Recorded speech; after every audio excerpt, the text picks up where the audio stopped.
Bonjour et bienvenue sur ma chaîne L'Art du Pastel by Esthé. Je suis heureuse de vous retrouver dans mon atelier où je travaille maintenant et j'ai mon iPad aujourd'hui avec moi et je vous propose de faire un vlog allez, peut-être une fois toutes les 2 semaines, dans lequel je vais répondre à certaines de vos interrogations. Vous êtes nombreux à me poser vos questions en commentaire ou vous me faire part de vos inquiétudes ou autres concernant la pratique du pastel sec, et je me suis dit que c'était peut-être l'occasion aussi à travers ces petites vidéos de partager mes réponses avec ceux qui regardent et qui suivent la chaîne. Ça peut effectivement répondre à des interrogations que vous aussi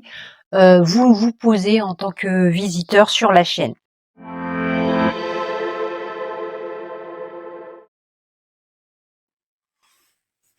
Bonjour et bienvenue sur ce nouveau vlog questions-réponses à vos commentaires. Nous avons un commentaire ici de Christine. Merci pour ce rappel de matériel. Je suis surprise que vous ne parliez pas du tout des pastels Rembrandt qui m'ont été conseillés pour débuter.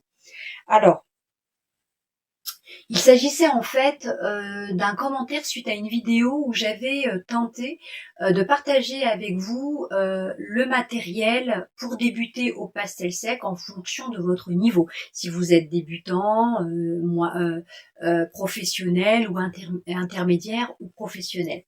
Je n'ai bien entendu pas parler de tout le matériel que vous pouvez trouver sur le marché. Il en existe une infinie avec je n'ai pas essayé toutes les marques bien évidemment, il y a des marques que je trouve à l'étranger que je ne trouve pas en France, mais je ne sais pas toujours que ces marques sont vendues à l'étranger mais ne sont pas vendues en France.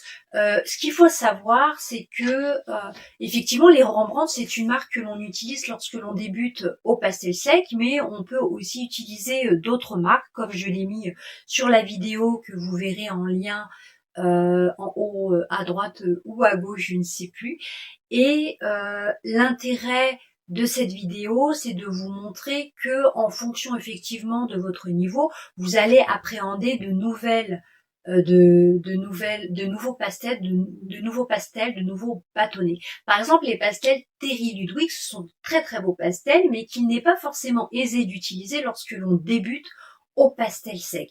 Par contre, utiliser des pastels qui sont un peu plus durs que les Terry Ludwig ou les Sennelier va vous permettre effectivement de rentrer un peu plus dans le détail et de dessiner. Mais plus vous allez évoluer dans votre pratique, plus vous allez aller vers des pigments beaucoup plus tendres, plus doux, parce que vous allez moins rentrer dans le détail, moins rentrer dans le dessin. Vous allez vous concentrer sur les valeurs et vous allez surtout interpréter ce que vous voyez. Vous n'allez pas rentrer dans le détail. Et le fait de commencer à interpréter avec quelques touches de couleurs très pigmentées va vous permettre justement de suggérer les choses et de pas rentrer dans du dessin et du détail.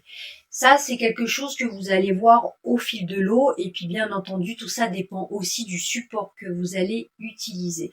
En fonction du support papier ou du support que vous allez créer, vous allez utiliser un médium et une craie différente. Mais il faut essayer plusieurs médiums pour se les approprier et voir lesquels vous plaisent. J'ai utilisé à plusieurs reprises les Rembrandt aussi. C'est un très très bon pastel. Il est relativement dur. Il a une couche un petit peu vernie sur le pastel dont il faut gratter pour pouvoir utiliser le pastel je dirais, et tous les pigments de manière optimale.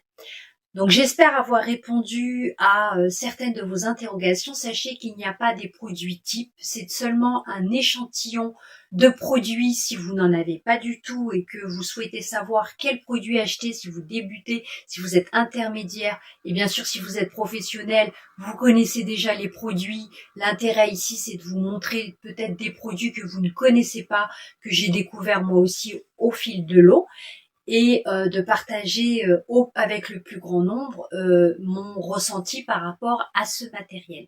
J'espère en tout cas que cette vidéo vous aura plu et n'hésitez pas à me dire ce que vous en pensez en commentaire. Je remercie Christine pour son commentaire mais aussi ses questions qui sont souvent pertinentes et puis ses commentaires bienveillants. Alors, si vous aimez ce type de vidéo, n'hésitez pas à liker ou à vous abonner. Ça vous permettra bien entendu d'être notifié des prochaines vidéos. Et puis, ça me permet à moi aussi de voir que ce type de vidéo vous plaît et donc d'en partager davantage avec vous. En attendant, je vous souhaite un très bon week-end et puis je vous dis à très bientôt. Bisous, ciao.